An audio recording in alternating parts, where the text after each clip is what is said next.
Okay, welcome back. I'm going to do one more problem. This is just in case you want to see it one more time. Give you a one. I'm not going to go through all this. Hopefully, if you didn't watch the first video, watch the first one because I kind of explain all this, but hopefully you know this already.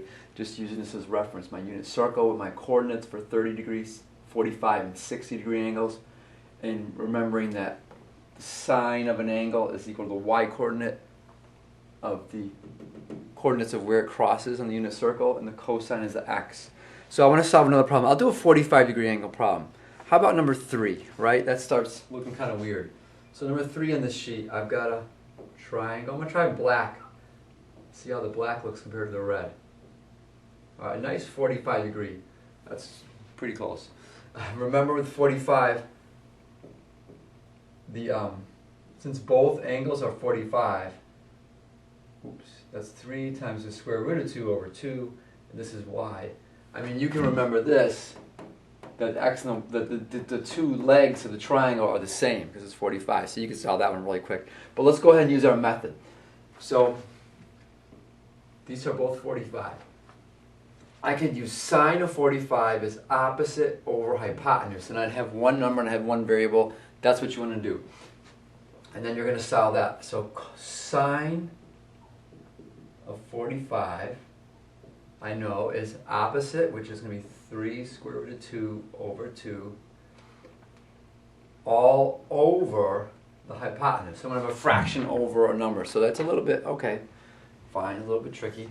And now we also know from our unit circle that the sine of 45 is square root of 2 over 2. So there we go. So now we have an equation. Now it's a little more challenging because of all these fractions.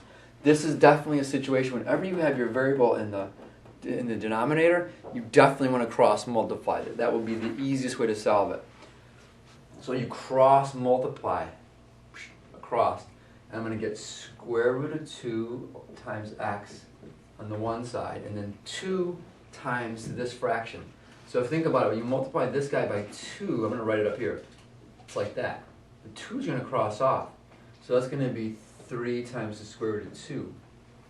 And now, lo and behold, you'll see we're going to divide both sides by square root of 2. I think we're running out of space. Let me tilt that down a little bit. There. We're going to divide both sides by square root of 2. And you're going to get x is equal to simply 3. So now we know this is just 3. And we already know that y's are going to be the same as x.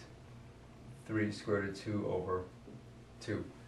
And there you go. Another one. So remember your steps. Step 1, you figure out whether you're going to use sine or cosine. Just do it skillfully because you want to have one of the values is going to be a number, one's going to be a variable. And then once you figure that out, you have half your equation done. The other half comes straight from the unit circle because you know the actual value of sine of 30, sine of 60, sine of 45. How do you know that? Because you memorized it. Okay? And remember, we did derive. We showed you where those things came from, the sine of 45. So it's not like magic. But once you understand where it came from, you want to be able to eventually just memorize it. You use it a lot, and then you'll really see it. And we'll show you other ways to derive that as well using triangles. So good luck. Namaste.